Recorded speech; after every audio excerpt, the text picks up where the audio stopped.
Selamat datang di channel YouTube Citra Bangsa School Prinsip Lampung. Dukung channel ini dengan like, comment, share, dan subscribe channel ini.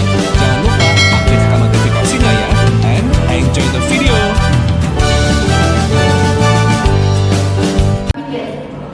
Atau asmun kita bilang gitu ya.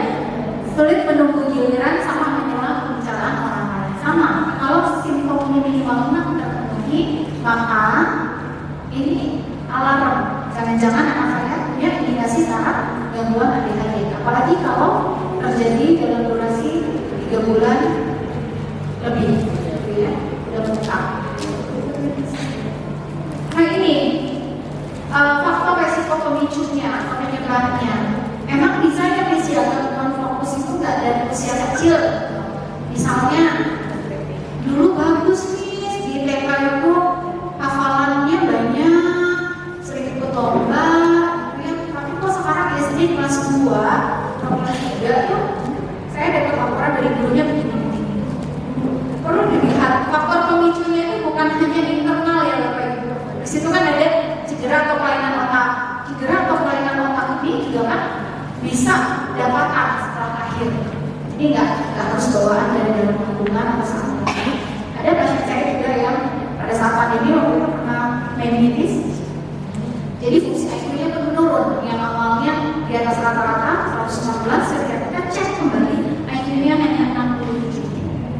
Jadi fungsi otaknya kena, fokusnya juga jadi bermasalah. Itu salah satu contohnya ya, karena ada cedera atau kelainan otak karena kecelakaan, misalnya sakit yang serius, itu bisa.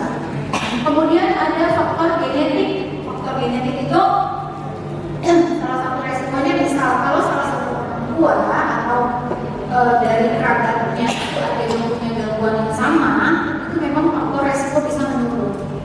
Gitu, ya. Ada kalau di genetik itu orang tuanya ngomong nih pada saat pemeriksaan terus kita ngomong satu kalimat udah ngomong saya senyum aja terus orang tuanya bilang saya juga kayak gini masih dari saya ya saya senyum aja saya tidak mendiagnosis ibu, saya bilang yang kita periksa anak ibu, tapi kalau ibu merasa itu ada yang perlu diperbaiki, ibu juga harus konsul, tapi tidak bisa ada tempatnya psikolog klinis dewasa karena pola pengasuhan ini pasti akan mempengaruhi perkembangan gangguan ADHD juga. Ya. Kemudian ada juga karena faktor resiko neurotransmitter yang tidak seimbang. Nah, faktor neurotransmitter yang tidak seimbang ini bisa juga karena pola hidup yang tidak sehat Bapak Ibu. Neurotransmitter itu cairan yang memang diproduksi sama hipotalamus di otak, itu berfungsi untuk mempermudah atau memperlancar sistem kerja otak atau syaraf kita. Kalau neurotransmitternya nggak seimbang, salah satunya ini kalau pada anak ADHD itu yang rendah adalah serotoninnya. Kalau ini rendah, ini yang buatnya bisa nggak bisa ini belajar itu nggak happy, bawaannya makan mabuk gitu, gampang kesel gitu. Kalau neurotransmitternya aja udah nggak baik, kita kasih jajanannya yang masak gitu, tambah gitu ya. Jadi penanganannya nanti harus komprehensif, nggak cuma disuruh misalnya pola hidupnya teratur, tapi dari pola makan juga harus diperbaiki ya, karena sumber utama sistem kerja otak kita itu yang utama itu adalah dari makanan. Kemudian faktor lainnya gizi buruk itu juga mempengaruhi ya, makanya di usia-usia awal empati itu harus dijaga banget karena kunci perkembangan otak di usia 2 tahun pertama itu adalah nutrisi dan stimulasi.